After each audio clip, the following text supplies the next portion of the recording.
ለትምህርታችን መነሻ እንዲሆን የመጀመሪያው ነጥቤ መናገር የምፈልገው ከአራቱ ነጥቦች ውስጥ አንደኛው የመጀመሪያው ነጥቤ እግዚአብሔርን በእግዚአብሔር መታመን። ስለዚህ ለቃሉ መነሻ እንዲሆን ኤፌሶን 3:20 ላይ እናነባለን ማለት ነው። እንግዲህ በእኛ እንደሚሰራው ኃይል መጠን ከምንለምነው ወይም ከምናስበው ሁሉ ይልቅ እጅግ አብልጦ ሊያደርግ ለሚቻለው ይላል። እግዚአብሔርን በመታመን ጸሎታችን ስንጸልይ እግዚአብሔርን በመታመን ነው የምንጸልየው። ወደ እግዚአብሔር ነው ጸሎታችን የምናደርሰው። ዛሬ እኛ ከምናውቃቸው ካስቸገሩን በላይ ጸሎታችን ወደ እግዚአብሔር ስንጸልይ ዛሬ እኛን ቻሌንጅ ያደረጉ ነገር ቴምፖራሪ ነው የሚሆነው፣ ጊዜያዊ ነው የሚሆነው። እግዚአብሔር ጊዜያዊ ነው የሚያደርጋቸው። እግዚአብሔር አድሬስ ያደርጋቸዋል። እኛ በእግዚአብሔር ላይ ስንደገፍ፣ እግዚአብሔርን ስናምን፣ በጸሎታችን እግዚአብሔር እየጸለይን እግዚአብሔርን እንደሚያደርገው በእውኑ ኃይላችን ልባችን በእግዚአብሔር ላይ ሲያርፍ እግዚአብሔር በትክክልም ጸሎታችንን ይመልሳል። በዚህም ደግሞ ሁላችንም ምስክሮች ናቸው። ጸሎታችን እየተመለሰ እግዚአብሔር ብዙዎቻችን እያስደነቀ ለዘመናት ያየን ሰዎች ነው። ስለዚህ በእግዚአብሔር ላይ መታመን ነው አንዱ ማለት ነው። ሌላው በምንጸልይበት ጊዜ እግዚአብሔርን ታምነን መቀበላችንን የምናውቀው ስንጸልይ ነው። አልጸልያችሁምና አልተቀበላችሁም ይላል ማለት ነው በሌላ ክፍል ላይ። ስለዚህ እሱን አንዴ ላንብብላችሁና የያዕቆብ መልእክት ላይ ነው። የያዕቆብ መልእክት 4:2 ላይ ትመኛላችሁ ለእናንተም አይሆንም፣ ትገድላላችሁ፣ በብርቱም ትፈልጋላችሁ፣ ልታገኙም አትችሉም፣ ትጣላላችሁ፣ ትጓጉማል፣ ነገር ግን አትለምኑምና ለእናንተ አይሆንም። ላሰብበት የፈለኩት እሱ ነው። በእግዚአብሔር በመታመን ከጸለይን ከለመንን እግዚአብሔር በእውንም ልመናችን ሊሰማ የቀረበ እንደሆነ እግዚአብሔር በቃሉ ያረጋግጥልናል። ልመናችን ወደ እግዚአብሔር እናስጠጋለን ማለት ነው። በሌላ ክፍል ሁላችንም እንደምናውቀው በመጽሐፈ ምሳሌ ላይ ከራሳችን ማስተዋል ወጥተን በእግዚአብሔር መደገፍ እንዳለብን መጽሐፈ ምሳሌ ይነግረናል። ማንበብ እንችላለን። ሁላችሁም አውጥታችሁ መጽሐፈ ምሳሌ 3:3 እስከ 5 ማንበብ እንችላለን ማለት ነው። በፍጹም ልብ በእግዚአብሔር ታመን፣ በራስህም ማስተዋል አትደገፍ። በመንገድ ሁሉ እርሱን እወቅ፣ እርሱም ጎዳናህን ያቀናልሃል። አሜን ነው።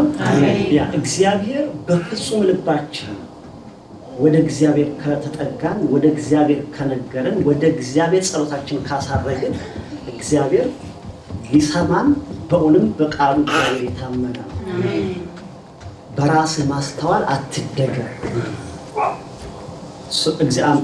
አንድ ነገር የሆነ ነገር ቻሌንጅ በሚያደርገን ሰዓት ወደ ማን ነው አይናችንን የምናነሳው? አይናችንን የምናነሳው በእውኑ ወደ እግዚአብሔር ነውን? አይናችንን የምናነሳው ወደ እግዚአብሔር ከሆነ እግዚአብሔር ጸሎታችንን ይመልሳል። አሜን። በእግዚአብሔር ስለታመን ሰው ለምሳሌ ችግር ቢገጥመን የመጀመሪያ ጊዜ የምንደውለው ወደ ወጁ ከደወልኩ መጀመሪያ ሰው ወጁን በጣም ተማመንበታለሁ ማለት ነው። ስልኬን ኢሚዲየትሊ ባይ ኤኒ ቻንስ ጥሩ ሰርከምስታንስም እንኳን ባይሆን በቃ እንደምንም የራሱን ጉዳይ ትቶ እንደሚመጣልኝ ካሰብኩ ምን አደርግለታለሁ ማለት ነው፣ ደውላለሁ ማለት ነው አይደል? እንደዛ ነው የምናደርገው አይደል በቤታችን። ስለዚህ አይናችንን የምናነሳው ወደ እግዚአብሔር ከሆነ በእውነትም እግዚአብሔር ጸሎታችንን ይመልሳል። አይናችንን የምናነሳው ወዴት ነው? አይናችንን ወደ እግዚአብሔር ከሆነ የምናነሳው እግዚአብሔር በእውነትም መደገፊያችን ነው ማለት ነው። እግዚአብሔር መደገፊያችን የሆነ ሰው ደግሞ እግዚአብሔር በእውነትም ምርኩዛችን ሊሆን ይችላል ማለት ነው። ጸሎታችንን እግዚአብሔር ይመልሳል። እግዚአብሔር አያሳፍርም፣ የሚያሳፍር አምላክ ስላልሆነ። ስለዚህ እግዚአብሔር አይናችንን ወደ እርሱ እንድናነሳ እግዚአብሔር ይርዳል። እግዚአብሔር ጸጋ ያብዛል። አሜን። እግዚአብሔር ወደ እግዚአብሔር አይኖቹን የሚያነሳ ሰው እንዴት የታደለ መሰላችሁ? ምንም አይነት ትምክት የሌለው ከእግዚአብሔር በቀር ትምክት የሌለው ሰው። እግዚአብሔር ትምክታችን ይሁን። እግዚአብሔር ትምክታችን ይሁን። አሜን። እግዚአብሔር ትምክታችን ከሆነ በእውነት እግዚአብሔር እኛ የጠየቅነውን ቀርቶ እግዚአብሔር እኛ ያልጠየቅነውን በልባችን ያለውን ሁሉ እግዚአብሔር ሊያስፈልገን የሚቻለውን ሁሉ እግዚአብሔር አብልጦ ያደርጋል። ምክንያቱም እግዚአብሔር ሰው አይደለም። እግዚአብሔር ልብና ኩላሊትን መርማሪ ነው አይደል? ስለዚህ እግዚአብሔር እኛ ከምንለምነው በላይ እግዚአብሔር በመንፈስ ቅዱስ ይጸልይልናል፣ ይማልድልናል።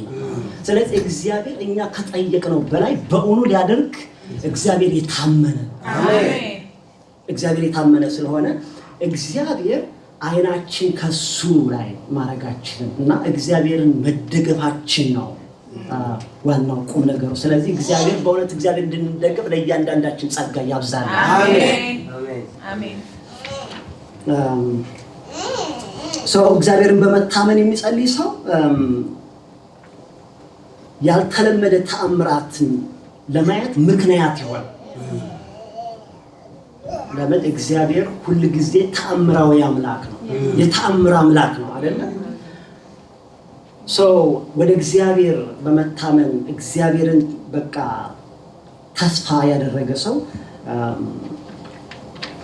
የመነጋገር ሁሉ ጊዜ ያልተለመደ ተአምራት እንዳይ እግዚአብሔር ጸሎቱን ሊመልስ በደንብ ይችላል ማለት ነው። አንድ ቃል ላንብብላችሁ። ትንቢተ ዳንኤል ላይ ኦኬ፣ ቶሎ አገኘሁት። ስልኬን የምጠቀመው ቶሎ ለማግኘት ነው። ኦኬ፣ ትንቢተ ዳንኤል ላይ 6 እስከ 27 ነው። እኔ ግን ለእኛ ቃል ለስብከቴ ፖይንት ይሆናል የሚለውን ነው የምናገረው። ቤታችሁ ሆናችሁ ማንበብ ትችላላችሁ። ትንቢተ ዳንኤል ምዕራፍ 6 ከ16 እስከ 27 እኔ የማነባው አሁን 16 ላይ ያለው ነው። የዚያን ጊዜም ንጉሡ አዘዘ፣ ዳንኤልንም አምጥተው በአንበሶች ጉድጓድ ጣሉት። ንጉሡም ተናገረ፣ ዳንኤልንም ሁልጊዜ የምታመልከው አምላክህ እርሱ ያድንህ አለው። ድንጋይም አምጥተው በጉድጓዱ አፍ ላይ ገጠሙበት። ንጉሡም በዳንኤል ላይ የተደረገው እንዳይለወጥ በቀለበቱ በመኳንንቱ ቀለበት አተመው ይላል። ከጀነሬሽን ወደ ጀነሬሽን እንዲተላለፍ አስቦ ነው ንጉሡ ህትመት ያደረገበት። ፊርማ ማለት እኮ ነው አይደለ? አሁን ፕሬዝዳንት ሳይንስ ያደረግበት ሎ ነው የሚሆነው እዚህ ሀገር አይደለ? ሰምበዲ ቫዮሌት ቢያደርገው ኮንሲኩዌንስ አለው ማለት ነው። ስለዚህ ይሄ ንጉሥ ዳንኤል አንበሳ ውስጥ ከጨመረ በኋላ ጉድጓድ ውስጥ ከጨመረ በኋላ አተመው ይላል በቀለበት። ስለዚህ በቃ ኦፊሻሊ ዲክሌር አደረገው።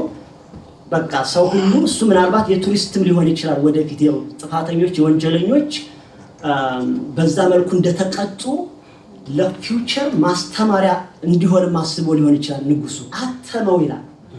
አተመበት የሚለው 17 ላይ ነው የምታገኙት። እንዳይለወጥ በቀለበቱና በመኳንንቱ ቀለበት አተመው ይላል። ካስገቡት በኋላ ግን ዳንኤል ማን ነው የሚለውን ያው እናንተ እዛ ቻፕተሩ ላይ ታነቡታላችሁ። ዳንኤል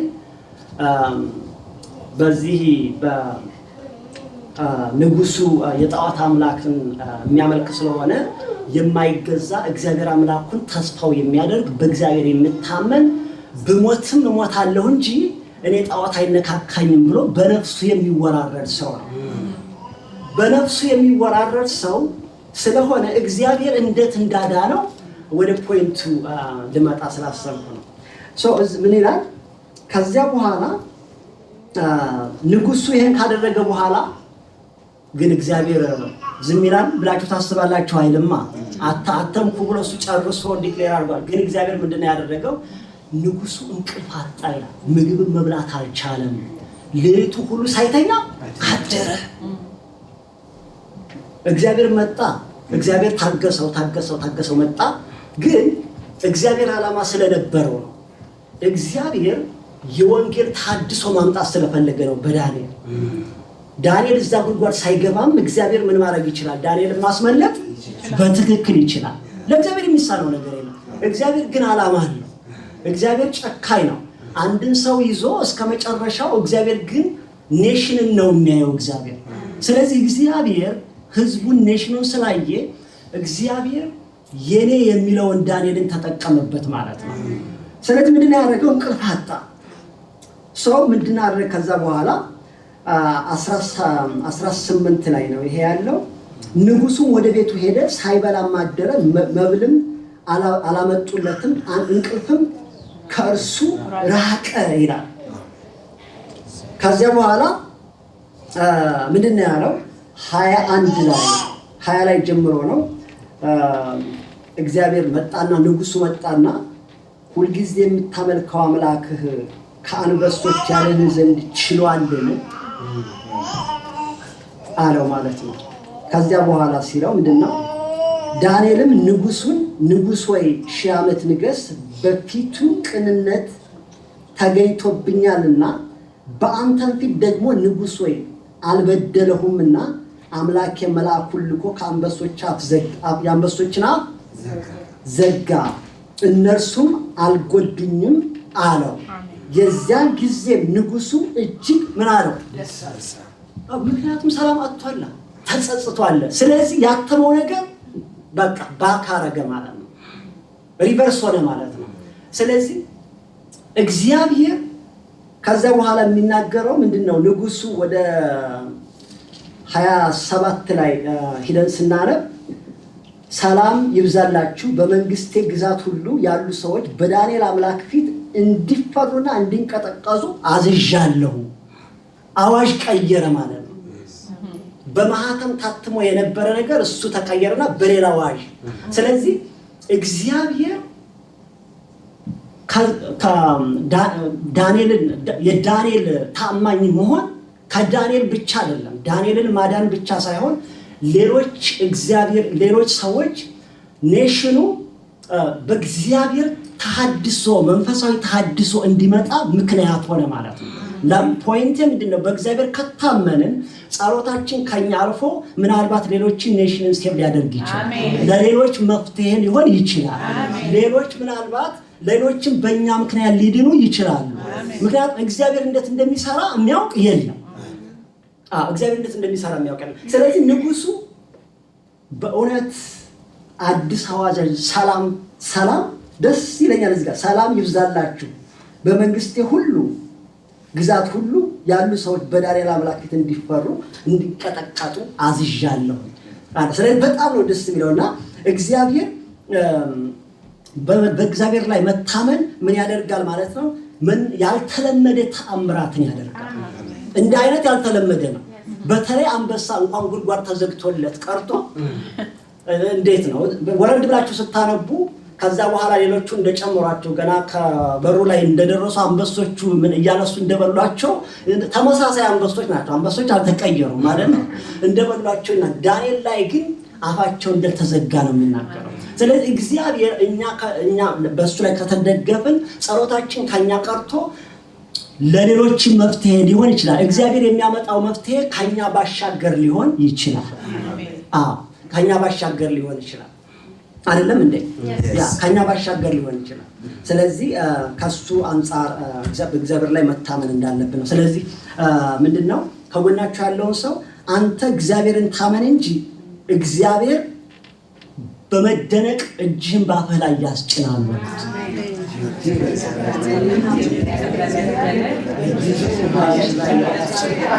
እግዚአብሔር ያስገርማል። እግዚአብሔር በእውነት ያስገርማል። እግዚአብሔር የሚያስደንቅ አምላክ ነው። እግዚአብሔር የድንቅ አምላክ ነው። ሁለተኛው ነጥቤ እግዚአብሔርን መጠበቅ የሚል ነው። ይሄ እንደው በጣም እግዚአብሔርን መጠበቅ በመዝሙሩም ላይ ተነካክቷል። ጌታ ይባርክ። ያው እኔ ብዙም አልሄድበትም። እግዚአብሔርን በምንጠብቅበት ሰዓት በእውነትም እግዚአብሔር ጸሎታችን እየመለሰ እንደሆነ እሱ ምክንያት እሱ ማሳያ ነው። ስለዚህ እግዚአብሔርን የምትጠብቁ ሰዎች የምስራች፣ እግዚአብሔር ጸሎታችሁን ይሰማል። እግዚአብሔር ጸሎታችሁን ሊመልስ ዝግጁ ነው። እንኳን ደስ ያላችሁ። እግዚአብሔርን መጠበቅ አያሳፍርም። እግዚአብሔርን ጠብቆ ያጣ ጸሎቱ ያልተመለሰለት እኔ አልሰማሁም። ስለዚህ ሁላችንም አልሰማንም። እግዚአብሔር ጸሎትን ይመልሳል። ምናልባት ጸሎቱ እኛ በምንፈልገው ላይሆን ይችላል፣ ግን እግዚአብሔር ጸሎትን ይመልሳል። እግዚአብሔር ጸሎትን ይመልሳል። እግዚአብሔርን መጠበቅ ጸሎትን እንደሚመልስ ነው። እዚህ ጋር ላሳያችሁ የምፈልገው ጥቅስ የሉቃስ ወንጌል ላይ ነው የማነበው። የሉቃስ ወንጌል 1:13 ላይ መልአኩም እንዲህ አለው፣ ዘካርያስ ሆይ ጸሎትህ ተሰምቷልና አትፍራ፣ ሚስትህ ኤልዛቤጥም ወንድ ልጅ ትወልድልሃለች፣ ስሙንም ዮሐንስ ትለዋለህ። እዚህ ጋር ቃሉ እንደምናውቀው ዮሐንስ ዘካርያስ ካህን ነው። ባለቤቱ ያው ልጅ እንዳልወለዱ መጽሐፍ ቅዱስ ይነግረናል። ግን እግዚአብሔርን እንደሚጠብቁ ጥርጥር የለውም። ልጅ ያልወለደ ሰው ጸሎቱ በየቀኑ 24 ሰዓቱን ሁሉ ምን ያደርጋል? እኛ ልጅ ስላለን ምንም አይመስለንም። ልጅ ያልወለዱ ሰዎችን ግን ብትጠይቃቸው ከተጋቡ በኋላ ቢግ ኢሹ ራይት፣ ትልቅ ጉዳይ ነው። ምክንያቱም ሰው ጋብቻ ሲመሰርት ቀጣዩ ደግሞ ምንድነው? ልጅ ነው ማለት ነው አይደለ? ስለዚህ እግዚአብሔርን እንደሚጠብቁ መጽሐፍ ቅዱስ ይናገራል። ስለዚህ እግዚአብሔር ልጅ እንደሚሰጠው ተናገራቸው። ልጁ ደግሞ ማን ነው? ስሙም እንዳወጡለት ዮሐንስ እንዳሉት ይናገራል መጽሐፍ ቅዱስ። እኔ መናገር የፈለኩት ምንድነው? እግዚአብሔርን እየጠበቅን የምንጸልየው ጸሎት ውጤቱ ኢምፓክት የሚያመጣ ነው። ውጤቱ ኢምፓክት የሚያመጣ ነው። ለምን? ዌይቲንግ ራይት፣ ዌይቲንግ። ስለዚህ መጠበቅ በእያንዳንዱ ነገር ተጠብቆ ነው ውጤት የሚመጣው። ውጤት የሚመጣው ተጠብቆ ነው። ሞርኒንግ ላይ ጀምረን ዛሬ ሞርኒንግ ምናልባት ማታ ላይ ውጤት ማየት ይከብዳል፣ ግን እግዚአብሔርን በመጠበቅ ውጤት ይመጣል። ስለዚህ ዘካርያስ ከዛ በኋላ በዛ መጨረሻ የወለዱት ልጅ ማቴዎስ ነው። ማቴዎስ ደግሞ ምንድነው? ለጌታ መንገድ የጠረገ ሰው ሆነ፣ ኢምፓክት ያመጣ። ጌታ ኢየሱስም ምን ያደረገ? ያጠመቀ ዮሐንስ። ስለዚህ ምንድነው? እግዚአብሔርን የምንጠብቅበት ጸሎት ኢምፓክትፉል ነው። ስለዚህ እግዚአብሔርን እየጠበቃችሁ ካላችሁ በእውነትም እንኳን ደስ አላችሁ። እግዚአብሔር ትልቅ ኢምፓክት የሚያመጣ ምላሽ እንደሚሰጣችሁ በቃሉ የታመነ ነው። ሌላው እዚያው ቃል ላይ ማቴዎስ 3:13-17 ዮሐንስ ግን እኔ በአንተ ልጠመቅ ያስፈልገኛል፣ አንተም ወደ እኔ ትመጣለህን ብሎ ይከለክለው ነበር። ጌታ እንዲጠመቅ ወደ እሱ ሲፈልግ ማለት ነው። ኢየሱስም መልሶ አሁንስ ፍቀድልኝ፣ እንዲህ ጽድቅን ሁሉ መፈጸም ይገባልና አለው። ያን ጊዜም ፈቀደለት። ኢየሱስም ከተጠመቀ በኋላ ወዲያው ከውሃ ወጣ። እነሆም ሰማያት ተከፈቱ፣ የእግዚአብሔር መንፈስ እንደ ርግብ ሲወርድ በእርሱ ላይም ሲመጣ አየ። ማን? ዮሐንስ። እነሆም ድምፅ ከሰማይ ወጥቶ በእርሱ ደስ የሚለኝ የምወደው ልጄ ይህ ነው አለ። አያችሁ፣ ሰው ዮሐንስ በመጠበቅ የተወለደ ሰው ይህን ያህል መልእክት የታየው ጌታ ሲመጣ የጌታ መምጣት ያበሰረ መንገድ የፈጠረ ሰው ሆነ ማለት ነው። ስለዚህ በመጠበቅ የምንጸልየው ጸሎት በጣም ኢምፓክትፉል አንሰር እንዳለው እግዚአብሔር እንደሚናገር በቃሉ እንደሚናገር እሱን ላሳስባችሁ ላረጋግጥ እወዳለሁ። እግዚአብሔር ትልቅ ስለሆነ እግዚአብሔርን የሚሳነው ነገር የለም።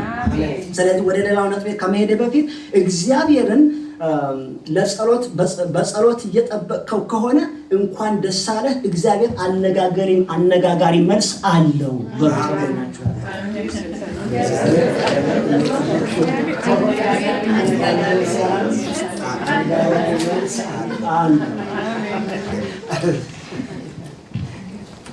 ሌላው ሶስተኛ ነጥቤ ሰዓት ካለቀ ታስቆሙኛላችሁ። ሰዓት ካለቀ ታስቆሙኛላችሁ። በሶስተኛ ደረጃ የሚሄደው በእግዚአብሔር ፊት ቀና መሆን የሚል ነው። ጸሎታችንን አንዱ እንድንሰማ እንደሚመለስልን የሚያረጋግጥ ነገር አንዱ ምንድነው? ቀና መሆን ነው በእግዚአብሔር ፊት። እዚህ ጋር የማነሳው ክፍሉን ማንበብ እንችላለን አብረን።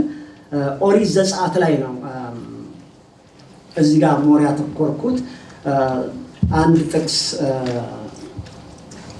የተወሰነ ጥቅስ ላካፍላችሁ። ኦሪት ዘጸአት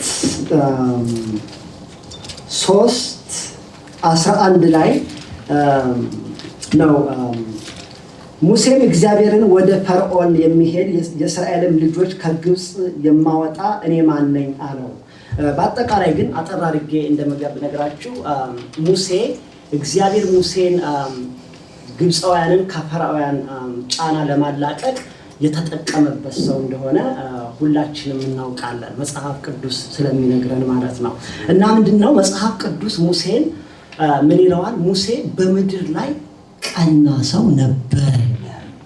በምድር ላይ ካሉ ሰዎች ሁሉ በጣም ቀና ሰው እንደነበረ መጽሐፍ ቅዱስ ይናገራል። ይሄ መታደል ነው፣ በእውነት ነው። ይሄ በጣም መታደል ነው። ቀና መሆን በጣም መታደል ነው። ለምን? ቀናነታችን ጸሎታችን ወደ እግዚአብሔር እንዳርግ ምክንያት ይሆናል። ለምን? እግዚአብሔር አጀንዳ ስላለው እግዚአብሔር ቀና ሰዎችን ይጠቀማል ማለት ነው። እና ሙሴን እግዚአብሔር እንደፈለገው ሲናገር ሙሴ ግን ምን እንደሚል ሙሴ እኔ አልችልም፣ አይሆንልኝም፣ እኔ ማን ነኝ፣ ይህንን እንዴት እችለዋለሁ፣ አይሆንልኝም ብሎ እግዚአብሔር ጋር ዲያሎግ ሲያደርግ እናያለን። ያልተለመደ ነገር ነው የምናየው እዚህ ጋር። ያልተለመደ ነው። ብዙ ጊዜ ሰው አንተ ይሄንን አድርግ ሲባል ተብሎ አይደለም ምንድነው የምንለው? እችለዋለሁ እኔ ነው የምንለው ብዙ ጊዜ አይደለም። እኔ እችለዋለሁ፣ በቃ እኔ አደርገዋለሁ፣ ይሆንልኛል ነው የምንለው። ግን ሙሴ ጋር እንደዛ ላይ ነው። እና ቀና መሆኑ እግዚአብሔር ኔሽንን ለማዳን እንደተጠቀመበት ነው የሚያስረዳው እዚህ ጋር ማለት ነው። በእውነት በጣም ደስ ይላል። ግን የሚገርመው ነገር በሌላ ክፍሉ እዚህ ጋር አንድ ደስ የሚለኝ ነገር እዚህ ጋር አለ። አንዴ ላንብብላችሁ እሱንና ኦኬ። ሙሴ እግዚአብሔር ወደ ከነዓን ህዝቡን ሲያወጣ ሙሴ እንዳይገባ እግዚአብሔር ነግሮታል። ሙሴ እሱ አይገባ፣ በቃ ሙሴ ሜሴንጀር ነው ማለት ነው፣ በቃ አስተላላፊ ብቻ። ግን ሙሴ የደረሰበት መከራ በጣም ብዙ ነው። እኔና እናንተ ብንሆን እንደኔ አልገባኝ ምን አገባኝ ነው የምንለው አንልም እንዴ? በደንብ ነው የምንለው እንዴ። እኔ አልሄድ እንዴ ለምንድን ነው ሁሉ ፊዳዬን የሚያበሉኝ እንዴ? እኔ አልፈልግም፣ ምክንያቱም እነሱ ሊገቡ እኔ ምን ባይ ነኝ? እኔ አልገባ አትግባ ብሎኛል። እንደውም አታትገባም ከተባልኩ እኔ ብሆን በማግስቱ የለሁም። እንደዛ የምናደርገው እኛ አይደል? ሰው የሚያደርገው እንደዛ ነው። ሰው በእውነት ሰው የሚያደርገው እንደዛ ነው። ሰው እሱ ኢንቮልቭ እንዲሆን ነው የሚፈልገው። እንደውም ሰው እኮ በቃ ሬድ ካርፔቱ ለኔ እንደጠፍ ነው የሚለው አይደል? ሰው እንደዛ ነው ማለት በቃ እንደው በኢትዮጵያው የአንበሳውን ድርሻ ይባላል። የአንበሳው ድርሻ ለኔ እንደዛ ነው የሚለው። እና ሙሴ ግን እዚህ ጋር ላካፈላችሁ ፈለኩት ይሄን ነው ፖይንቱ። ሙሴ በእውነትም እግዚአብሔር ቀና ነው ሲል እግዚአብሔር እኮ ሲናገር እንደኛ አይደለም። እኛ አሁን በምክንያት ነው አይደለም? በምክንያት ነው ሁሉ ነገራችን፣ እኛ ምክንያታዊ ነው። እግዚአብሔር ግን ለምን? እኛ ሰዎች ነንና እኛ ነገና እናያለን አናቅም። እኛ ዛሬም አሁን የምንነጋገረው ነው። እግዚአብሔር ግን ልብን የሚያውቅ እግዚአብሔር እኛ ራሳችን አናውቀውም። እግዚአብሔር ከምናውቀው በላይ እኛነታችን የሚያውቅ አምላክ እግዚአብሔር ሙሴን በምድር ሁሉ ቀና ነው ሲል በጣም ቢግ ፖይንት፣ በእውነት በጣም ትልቅ ነገር ነው እዚህ ጋር። ሙሴ ነገረው። ሙሴ ቢነግረውም መልእክቱን ለመታዘዝ ወደኋላ አላለም። ወደኋላ በፍጹም አለና ኦሪት ዘዳግም 32 ላይ ማየት ትችላላችሁ። ኦኬ ኦሪት ዘዳግም 32 32:52 ላይ ምድሪቱን ፊት ለፊት ታያታለህ እንጂ ወደዚያች እኔ ለእስራኤል ልጆች ወደምሰጥህ ምድር አትገባም ብሎ እግዚአብሔር በስርዓት አሰልፎታል ማለት ነው። ስለዚህ እግዚአብሔርም ሲመርጠው ታዛዥ እንደሆነ አጀንዳው አንድና አንድ አጀንዳ ብቻ ነው። ለእግዚአብሔር አጀንዳ ታዛዥ ሆኖ የእግዚአብሔርን ሚሽን አኮምፕሊሽ ማድረግ ብቻ ነው አጀንዳው። ስለዚህ የእሱ አጀንዳ ያ ስለሆነ ምንም ቅር አላለውም እና ቀናነት በእውንም ጸሎታችን እንዲመለስ ፋውንዴሽን ሊሆን ይችላል። ስለዚህ እግዚአብሔር በልባችን እግዚአብሔር ቀናነት እንዲጨምርብን ይርዳል። ቀናነት ደግሞ በአንድ ቀን ቀና የምንሆነው የምንለወጠው አይደለም። እግዚአብሔር በየቀኑ ራሳችንን ቀና እንድንሆን ማስለመድ ጸጋ እግዚአብሔር አብዝቶ ያብዛልን በየቤታችን። እግዚአብሔር ሙሴን እንደ ጓደኛ እንደሚያወራው እግዚአብሔር ለሕዝቡ እንደሚጸልይ ሲያስቸግሩት እንደነበረ በጣም ነው መጽሐፍ ቅዱስ የሚነግረን ማለት ነው። ሙሴ በጣም እውነትም በትክክለኛ መሪ ነው ማለት ነው። እሱ የዛ ፓርት አይደለም። ግን ይጸልይላቸዋል። ሁልጊዜ ወደ እግዚአብሔር ይለምናል። እባክህ እግዚአብሔር ለምን እንዲህ እግዚአብሔር ጋር ዲያሎግ ይገጥም ለምን እንዲህ ይሆናል? እንዲህ ሰዎች እኮ ኮምፕሌን አደረጉ አይደል? ሃንገር ሆነ እንደውም they would rather prefer to Egypt ወደ ኋላ መመለስ ሁሉ ፈለጉ እኮ። ስለዚህ እግዚአብሔር ግን ሙሴ እግዚአብሔር ርህራሄ እንደውም እግዚአብሔር ሊቀጣቸው አስቦ ሙሴ በጣም ምን አደረገ ይላል? እግዚአብሔርን ጠየቀ። ከዛ እግዚአብሔር ራራላቸው። ስለዚህ እግዚአብሔር በእውነትም ቀናነትን ይጠቀማል። ኔሽንን ለመፈወስም ቀናነት ያላቸውን ሰዎች ነው የሚጠቀመው።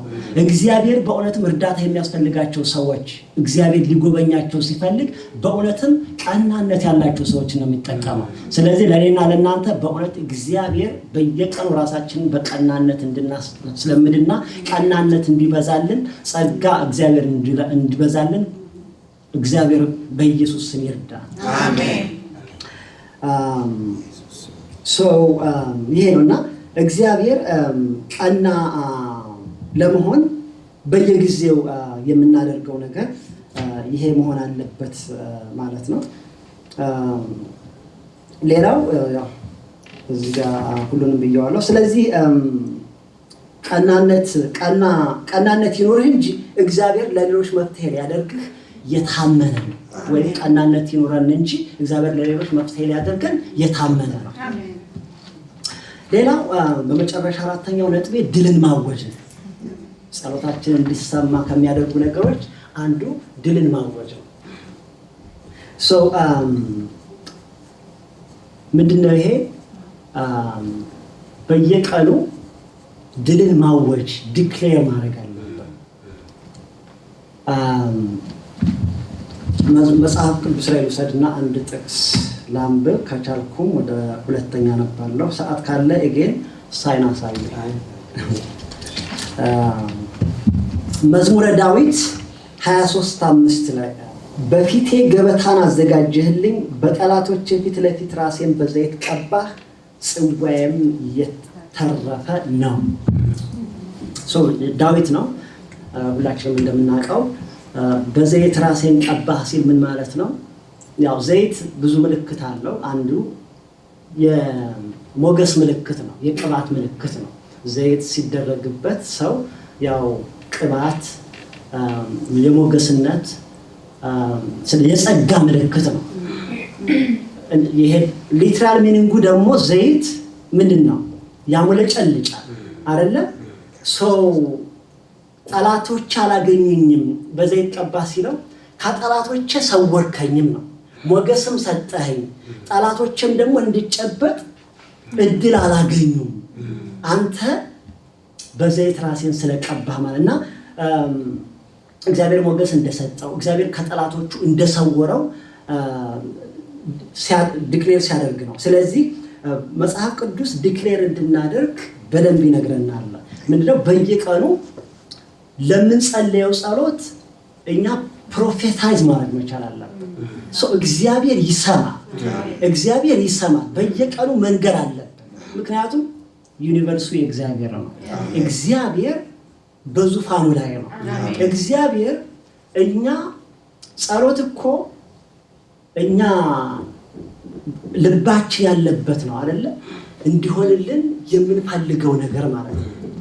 እግዚአብሔር እኛ ዲክሌር ካረግነው እግዚአብሔር በእውነት ይሄንን ቀንበር እግዚአብሔር ሊያፈርሰው ይችላል። ይሄ ዛሬ ያስቸገረኝ ነገር አያገኘኝም እያለ እንደዚህ ለእግዚአብሔር ከነገርነው እግዚአብሔር በእውነትም እግዚአብሔር ያነሳል። እዚህ ጋር አንድ ቃል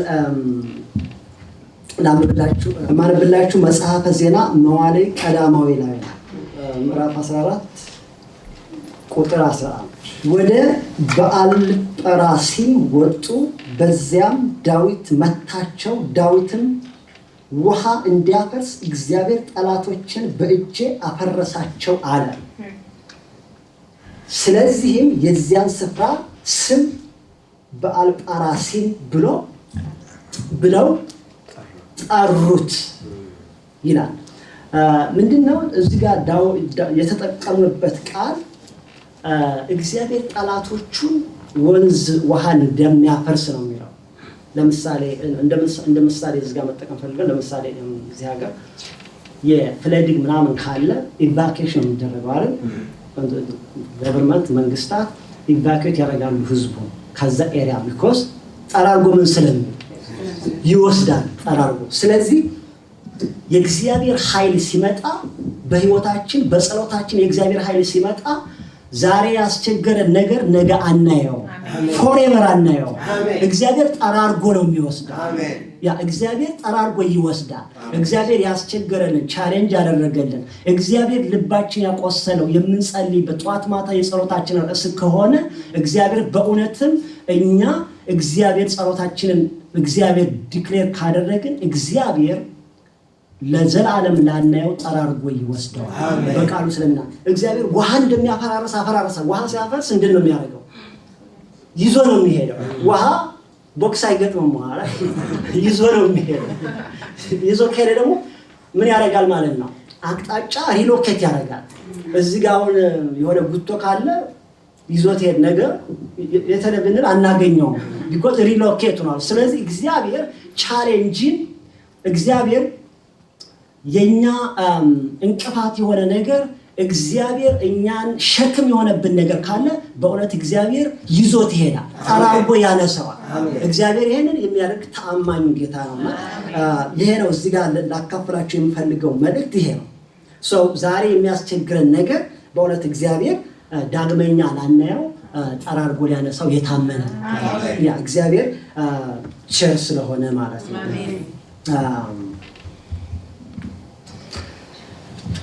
ስለዚህ እግዚአብሔር መልካም ያደርጋል። ሁልጊዜ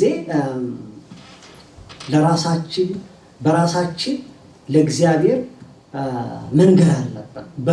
በሚገባን ቋንቋ በሚገባን ለእግዚአብሔር መንገር አለብን። እንትናችን ምንድነው? ፕላናችን ምንድነው? ራእያችን ምንድነው? የዛሬ ዓመት ምን መሆን የምፈልገው ለእግዚአብሔር የዛሬ 2 ዓመት ወይ ምንድነው መሆን የምፈልገው? ስለዚህ ዲክሌር ካረግን እግዚአብሔር በእውነት ያጸናዋል። እግዚአብሔር ያጸናዋል። እግዚአብሔር ይመልሳል። እግዚአብሔር ጆሮዎቹ ቅርብ ናቸው። እግዚአብሔር ለእያንዳንዳችን ከአስተንፋሳችን የበለጠ ቅርብ ነው። ያ እግዚአብሔር መልካም ያደርጋል። ይሄንን ነው። ስለዚህ እግዚአብሔር ዛሬ የሚያስቸግር ነገር እግዚአብሔር ሊሰማን የተዘጋጀ አምላክ ነው። ጌታ የተባረከ ይሁን። በጸሎት እንጨርሳለን። እግዚአብሔር እናመሰግናለን። አሜን። ስላስተማርከን ተባረክ። አሜን። ስለሁሉ ተባረክ። እግዚአብሔር አንተ መገኘትህ ስላለ ተመስገን። አሜን። መገኘትህ ስላለ ተባረክ። አሜን። መገኘትህ ስላለ ተባረክ። አሜን። እግዚአብሔር አንተ ኤልሻዳይ ስለሆንክ ተባረክ። አሜን። አንተ መልካም ስለሆንክ ተባረክ። አሜን። እግዚአብሔር አምላኬና አባት ሆይ በኢየሱስ ስም ለምንሃለሁ። መልካም ዜና በጆሮአችን እንድታመጣ ጸለይ።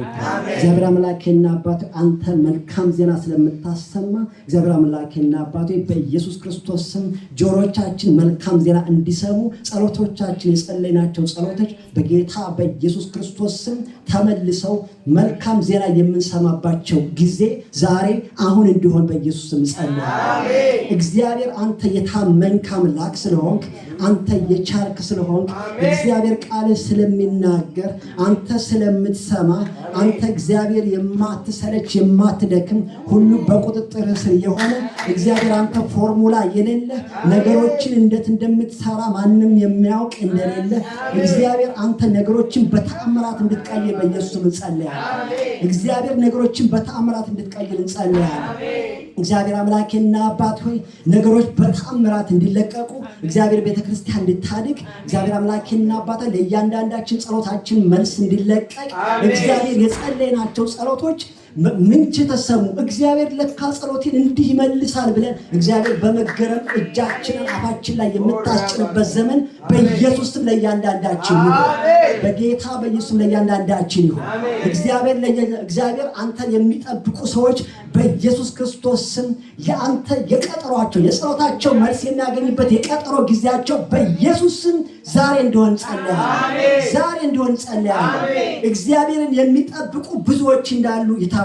እግዚአብሔር ሆይ ብዙዎች እንዳሉ ይታወቃል። ብዙዎች እንዳሉ ይታወቃል። ስለዚህ እግዚአብሔር አምላኬና አባቴ ለጸሎታችን መልስ እንዲሰጠን በኢየሱስ ስም ጸልያለሁ። እግዚአብሔር አንተ ድንቅ ነህ።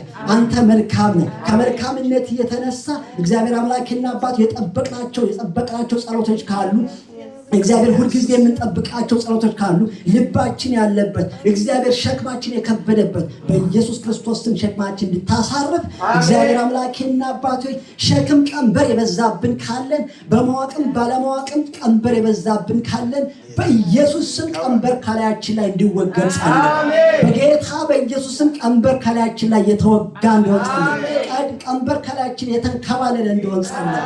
እግዚአብሔር አንተ ትችላለህ። ስለምትችል አንተ መልካም ስለሆንክ አንተ ገናና ስለሆንክ እግዚአብሔር አምላኬና አባቴ ካንተ የተነሳ ስምህን እንጠራለን። በዚህ ማለዳ ስምህን እንጠራለን። እግዚአብሔር አንተ የሚሳነ ስለሌለ እግዚአብሔር አምላኬና አባቴ በኢየሱስ ክርስቶስ ስም የአንዳንዶቻችን ጸሎት መነጋገሪያ እንደሆን በኢየሱስ ስም እንድታመጣ ጸልይ። መነጋገሪያ እንደሆን በኢየሱስ ስም ጸልይ። ካንተ መነጋገሪያ እንደሆን ጸልይ። እግዚአብሔር አንተ ደግ ስለሆንክ ስለምትችል ዘመናትን ያለ በዘመናት ሁልጊዜ ያለ ዛሬም የምትኖር ነገም የምትኖር ሁልጊዜ መልካም ይሆን ለቀኖች የምትፈር እግዚአብሔር አምላኬና አባቴ በኢየሱስ ክርስቶስ ስም ጸሎቶቻችን መልስ እንዳገኙ ጸልይ። እግዚአብሔር ለቀኖች ፍርድ እንዲመጣ ጸልይ። እግዚአብሔር ለቀኖች ፍርድ እንዲመጣ ጸልይ። እግዚአብሔር አምላኬና አባት ሰዎች በምን እንደሚያዝኑ ልባቸው በሚያዝንበት እግዚአብሔር አምላኬና አባት ሆይ በኢየሱስ ስም ለልብ መጽናናት እንድታመጣ ጸልይ። ለልብ መጽናናት እንድታመጣ ጸልይ። እግዚአብሔር አንተ ትችላለህ። የሚሳን የለም። እግዚአብሔር አምላኬና አባት ሆይ አንተ ትችላለህ። ማርያም ወንድ አታውቅም፣ ግን አንተ መጥተህ እግዚአብሔር መልአክ ልከህ ትጸንሳለች ሲል እንዴት ይሆንልኛል? ለሷም ራሱ የሚገባ አይደለም። እግዚአብሔር በኢየሱስ ክርስቶስ ስም ለእያንዳንዳችን የጸሎት መልስ እግዚአብሔር ከፎርሙላ ውጭ ሆነ መልስ በኢየሱስ ስም እንዲመጣ ጸልይ።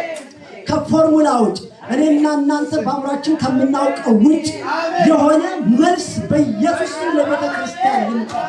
እግዚአብሔር አምላኬና አባት ሆይ ለቤተ ክርስቲያን መልስ እግዚአብሔር ለእያንዳንዳችሁ መልስ እግዚአብሔር ሆይ በኢየሱስ ክርስቶስ ስም ከፎርሙላ ውጭ ባልተለመደ መንገድ እግዚአብሔር በኢየሱስ ስም ቤታችሁን ያንኳኳ።